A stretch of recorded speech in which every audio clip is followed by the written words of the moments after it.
Le jeudi 1er septembre 1620, le cavalier qui se présente aux portes de Genève, accompagné d'une poignée d'hommes armés, vient de traverser toute la France. Théodore Agrippa d'Aubigné, condamné par contumace en janvier de cette même année, est proscrit et poursuivi par ses ennemis en raison de son protestantisme. Il vient chercher refuge dans la Genève réformée.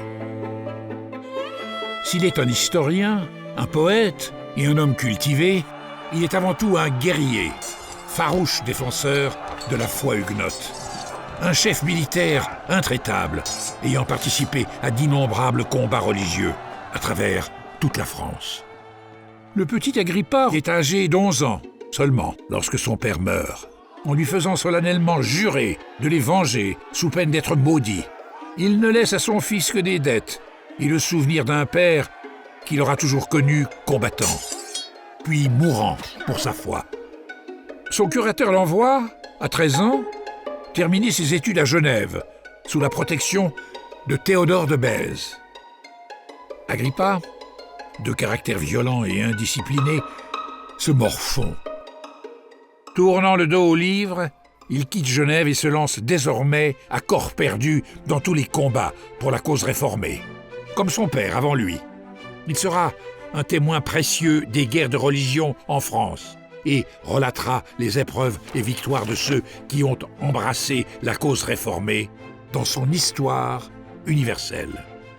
Il devient le compagnon d'armes et le fidèle bras droit d'Henri de Navarre, le futur roi Henri IV, qui le nomme successivement écuyer, maréchal de camp, gouverneur, puis vice-amiral.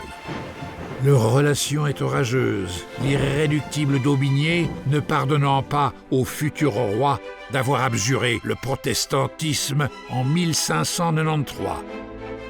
En avril 1598, Henri IV signe l'édit de Nantes, qui exaspère Agrippa d'Aubigné, estimant qu'il ne va pas assez loin dans la protection de la cause réformée.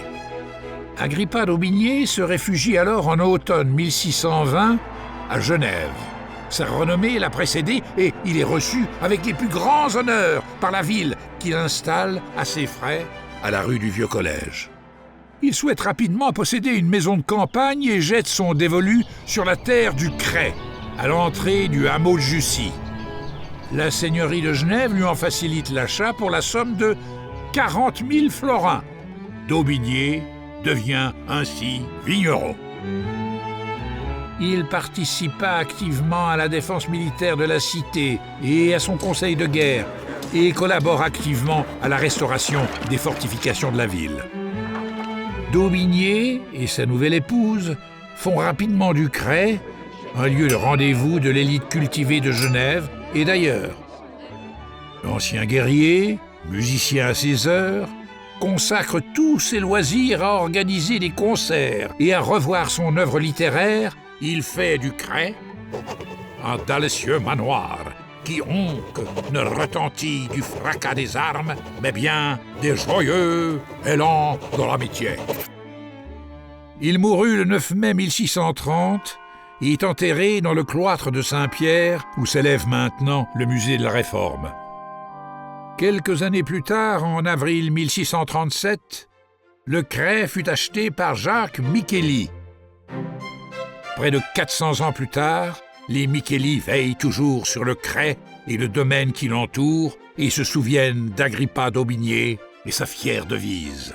« Or si jamais je n'ai ployé, Dieu, que la mort ne me maîtrise. »